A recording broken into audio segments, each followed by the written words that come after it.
Lost Love, The Chairman, and Something in the Air, man. It's Rhyme and Reason 740. There's a rhyme and reason for your life. There's a rhyme and reason why you're... Hey there, Tony here. Yeah, it's that Tony, the guy that says, hey there, Tony here, and talks about rhyme and reason, just trying to, kind of jar your memory a little bit, because I know it's been a while since I did an episode. There's been quite a few things that kind of enter into why that is. A lot of things have happened, and not the least of which has been my sketchy voice. It didn't sound good, and I didn't want to irritate you with that kind of a thing on a listening platform, such as a podcast, or however you're listening to this. And it's still not great, but at least it's not crackling up all the time right now. So I'm going to go ahead and jump into this when you're thinking of, the chairman. What is he talking about? The opening where I said the lost love and the chairman and something in the air, man. Well, I'm talking about a guy they called the chairman of the board, and how he got that title really depends on who you ask, as I have done some research on that. But there's really no denying that Frank Sinatra liked being in charge, and I think he probably liked that title of chairman of the board. I was never really a fan of his, even though he did sing a couple of songs here and there that I actually liked. And one of those songs was about lost love. But this particular lost love was blown away. No, not like you think of nowadays, He got blown away on the streets of Chicago. And that happens all the time. But anyway, according to the lyrics of the song, there appeared to be no human rival to the person who was, the center of the song. And I think that's what I like most about the song, the lyrics. They were written by Johnny Mercer. He was a famous lyricist from back in the day. And he did a real great job of rhyme and rhythm in this particular song. And fortunately for Frank Sinatra, Did I say Fank?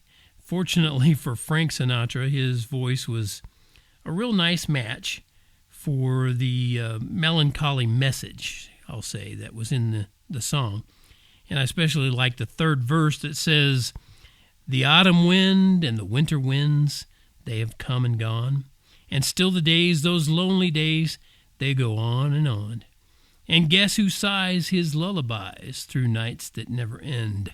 My fickle friend, the summer wind." I like that. If you've never heard that song, I suggest giving it a listen, because it was a really nice song. It was a hit for Sinatra way back in the 60s. I think it made it to number 25 on the Billboard Top 100. It even went to number 1 on the Easy Listening chart. But the reason I thought of Frank Sinatra and that summer wind is because of something I read about the sun's radiation force. And I know it's weird to connect the chairman of the board to creation science, but that's part of how my brain works. So, there you go. And here you go. Here's the connection. According to Dr. Walt Brown, who is a PhD from MIT, that's no small thing, I hope you'll agree. Wow, listen to him go with those rhymes. Anyway, according to Dr. Walt Brown, the sun's radiation applies an outward force on particles orbiting the sun. That's a quote from him. The sun's radiation applies an outward force on particles orbiting the sun. So, no big deal, right? Hey, it's sun shining on stuff like it always does. Unless you think about something else that's no big deal, like particles less than about 1/100,000th of a centimeter in diameter. And that's another quote coming from a line, particles less than about 1/100,000th of a centimeter in diameter. And Dr. Brown says those particles should have been, and this is another quote from him, should have been blown out of the solar system if it were billions of years old. Yet, those particles are still orbiting the sun. So, I guess that old summer wind's lullabies only affect human hearts, right?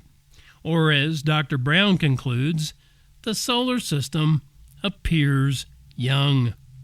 Okay, I know you're probably going to forget all about the information once you finish listening to this, but that's life, and I hope you'll come fly with me again soon because the best is yet to come. If you don't get those references, you might check out Frank Sinatra.